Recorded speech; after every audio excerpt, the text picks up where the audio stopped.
अस्सलाम वालेकुम टाठो बच्चो वारे छुआ ठीक पट छुआ गोबरो अच्छु पारुन आज इस शीमी जमाज बापत कशर तो अनवान प्रोंस पे चिठ तो पाँचम सवाल गोबरो करन चोर मकल पाँचम सवाल करन सफ़ा नंबर 52 खाली जाय बरियो पेटखन तित अत खाली जाय खूबसूरत लकट कशीर कम कास अलग ओस जाय इम बरन जुमल दित बरन अत खाली तो गोडनुक जुमल प्रथ जाय प्रथ डैश डैश डैश डैश प्रथ अत लग प्रथ जाय क्या लगस प्रथ जाय खूबसूरत प्रथ जाय खूबसूरत गोबरो तुम दियो अट टिक पन्नी किताब पे शाबाश बच्चो दुयम पथ काल डैश डैश ये अलाक आख डैश डैश रियासत पथ काल ओस ये अलाक आख अलग रियासत दी तो टिक पन्नी किताब पे शाबाश बच्चो त्रीम पुरान महल खान मन डैश डैश डंज पुरान महल खान मन कम कास डंज ओवा बच्चो समझ ओवा समझ असल पठन गोबरो शाबाश बच्चो चूरिम अमुक जुमल बद्रहस डैश डैश तो वनान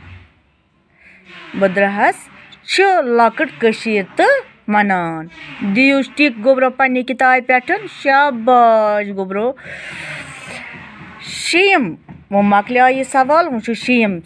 इत शीम सवाल यमन लफ्जन कुन जाय कंस शख्स सुन नाव या कुन चीजुक नाव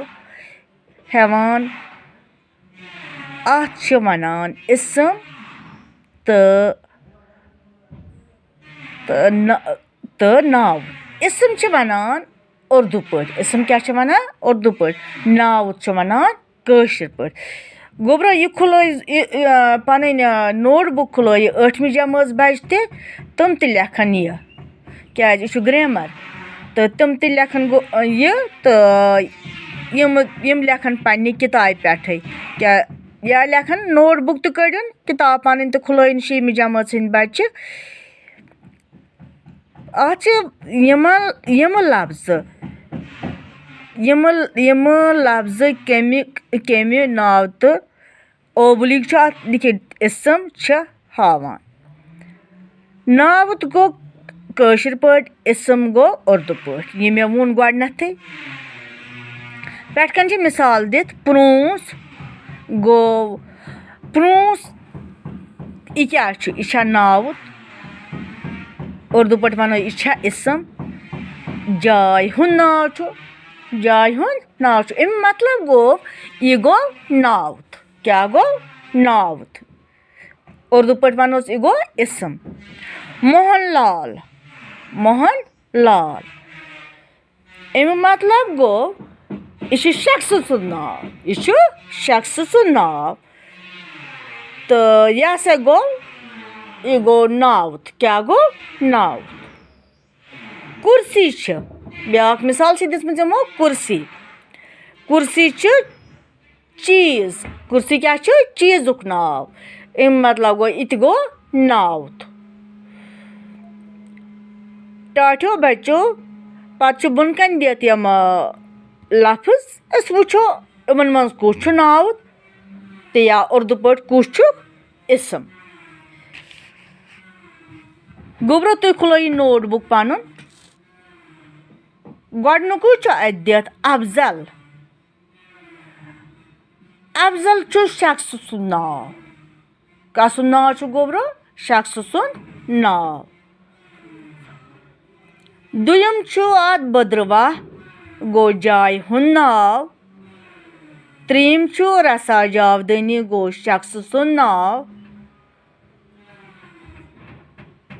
मंदिर गो जाय हुंद नाव मैदान गो जाय हुंद नाव जुम गो जाय हुंद नाव कलम गो चीजुक नाव चिठ चिठ गई चीजुक नाव चिठ गई गोब्रो चीजुक नाव बे लिखु तय आज मजमून तह पोरो 8वीं जमात बचन सत मजमून मोन दोस्त आज गो यूतुई गोब्रो बिहु खुदायस सवाल अस्सलाम वालेकुम